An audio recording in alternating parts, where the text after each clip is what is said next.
तो शिलांग दौरे पर गया राजा रघुवंशी लगातार घर वालों से बात करता रहता था। एक बार उसने अपनी मां को भी फोन किया और बताया कि कैसे वो शिलांग की वादियों में घूम रहा है। आपको सुनवाते हैं वो आखिरी बातचीत। उतर है। हाँ, मैंने के आ गए नीचे। हेलो।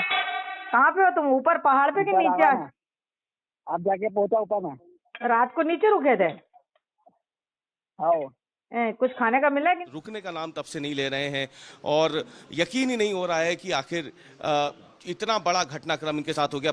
11 मई को जिस बेटे को शहरे में इन्होंने देखा था, जो बहू लेके आया था, अब वो जब कफन में निकल के यहाँ से जा चुका और अब उसकी पत्नी को पुलिस ने उसकी हत्या के आरोप में पकड़ा है। उमा जी, आपने उम्मीद की थी कि इतना बड़ा वज्रपात आपके ऊपर होगा, इतनी बड़ी बिजली घर पे गिरेगी?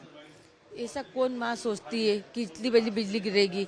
बच्चे गए घूमने के लिए, आ जाएंगे, दुनिया जाती हैगी तो अच्छे भले ही आएंगे ना। इतना तो अपन को नॉलेज नहीं था ना कि अपना बच्चा इस हाल में आएगा तो और अपन ने तो बहू को साथ में भेजा था ना। ये थोड़ी मालूम उसके पीछे कौन गए कौन नहीं गए। ये तो अपन को सब अब पता चल रहा है ना कि किसकी साजिश थी किसकी नहीं थी। और ये बहुत बड़ा षड्यंत्र रचा गया था। बहुत बड़ा, छोटा मोटा खेल नहीं है, ये बहुत बड़ा है। ये यूं आपने बताया कि यहाँ से उनके शिलोंग या मेघालय जाने का कोई प्लान नहीं था हनीमून पे, ये अचानक से बना। और क्या ये टिकटें जो है वहाँ जाने की, ये राजा ने करवाई थी या पत्नी सोनम ने करवाई? सोनम ने करवाई थी। बराबर मेरे को राजा ने बताया।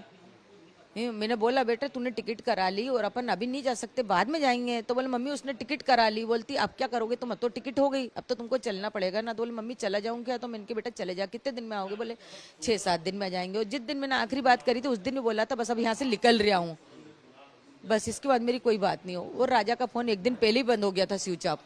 तो मैंने बोला सोनम से कि राजा का फोन अभी तक चल्लू नहीं हो, मेरी रिकॉर्डिंग में भी आ रहा होगा।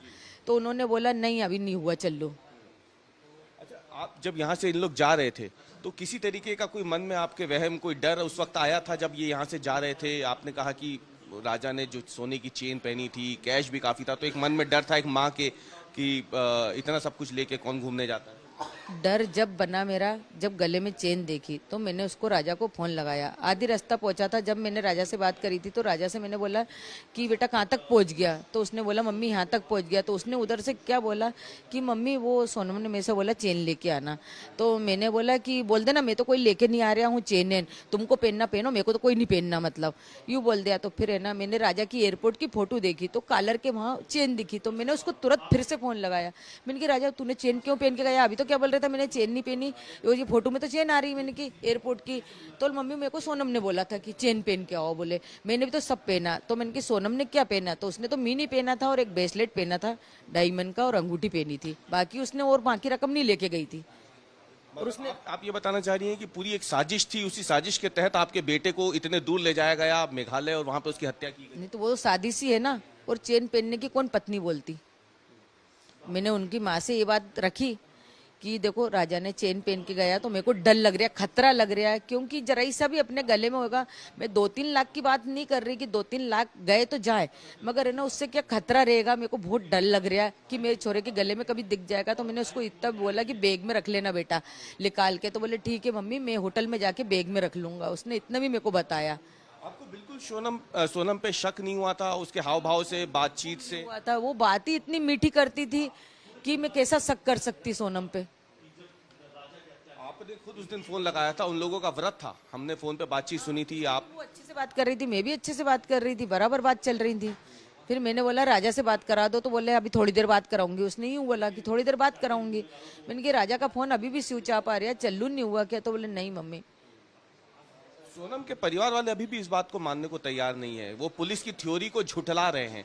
वो कह रहे हैं कि उनकी बेटी ऐसा नहीं कर सकती, लेकिन पुलिस कह रही है कि उसके पास सारे सबूत है, चैटिंग है, कॉल रिकॉर्ड्स हैं, और जो लोकेशन वो साझा कर रही थी वो तमाम चीजें पुलिस के पास मौजूद है। लेकिन घर वाले अभी भी उसके कह रहे हैं कि उनकी बेटी ऐसा नहीं कर सकती। नहीं तो उनके घर वाले ने तो हमको पहले भी बोला था ना हमारे बच्चे ऐसे नहीं है, संस्कारी है, हमारी लड़की बहुत ज्यादा संस्कारी है। तो हमने तो वो संस्कारी पे विश्वास करा ना। समाज में विश्वास नहीं करेंगे तो कहाँ करेंगे बोलो? हम वो समाज में शादी करी किस लिए करी? विश्वास के लिए करता ना कोई भी इंसान समाज में शादी। सोनम को किसने चुना था राजा के लिए? राजा ने मेरे को फोटो दिखाई थी, मम्मी सोनम अच्छी है, 25 साल की है, मेरे से छोटी है। राजा 28 साल का होके 29 में लगा था। तो मैंने बोला बेटा बराबर है, दोनों के मतलब गिरे चक्कर अच्छे हैं, मंगल है, उसको भी है मंगल, इसको भी मंगल है।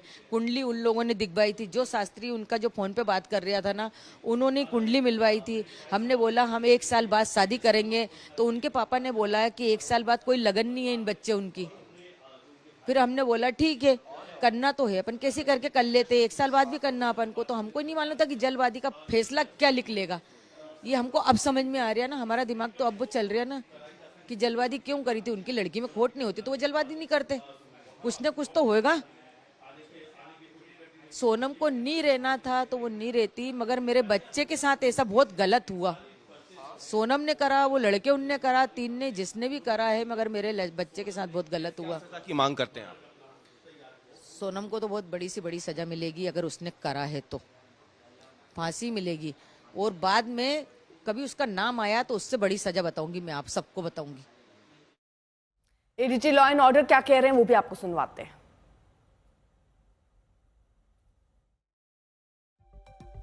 ADG law order Amitabh ji हमारे साथ हैं। अमिताभ जी, सोनम की जिस तरह से गिरफ्तारी हुई है, क्या कुछ कहेंगे यूपी पुलिस का इसमें? कैसे यूपी पुलिस को इंदौर पुलिस से सूचना प्राप्त हुई थी। सोनम रघुवंशी ने खुद ही फोन करके बताया इंदौर पुलिस को कि वो बनारस गाजीपुर मार्ग पर स्थित काशी ढाबे पर हैं। इस सूचना पर गाजीपुर पुलिस ने इन्हें बरामद किया और उसके बाद फिर इनका मेडिकल जांच कराने के बाद इन्हें 1 स्टॉप सेंटर पर रखा गया है। और इंदौर पुलिस और मेघालय पुलिस रास्ते में है। जैसे ही वो आते हैं वो कानूनी प्रक्रिया पूर्ण कर उनसे इंट्रोगेशन करेंगे और आगे कार्रवाई करेंगे। यूपी पुलिस ने भी कुछ इंट्रोगेशन किए, कुछ डिटेल सामने आप लोग? यूपी पुलिस ने कोई भी इंट्रोगेशन नहीं किया है, ये काम मेघालय पुलिस द्वारा ही किया जाएगा। Thank you sir. तो ये आपने सुना, अमिताभ यश हैं, एडीजी लॉ एंड ऑर्डर हैं उत्तर प्रदेश से, और लगातार बैठकों का दौर तो यहाँ जारी है। लेकिन उस बीच में एक बड़ी सफलता है जो तमाम स्टेट्स की पुलिस को मिली है। UP police, Shillong police, Indore police, जिसमें सोनम को फिलहाल गिरफ्तार कर लिया गया है। कैमरामैन संदीप दुबे के साथ समर्थ श्रीवास्तव, लखनऊ आज तक।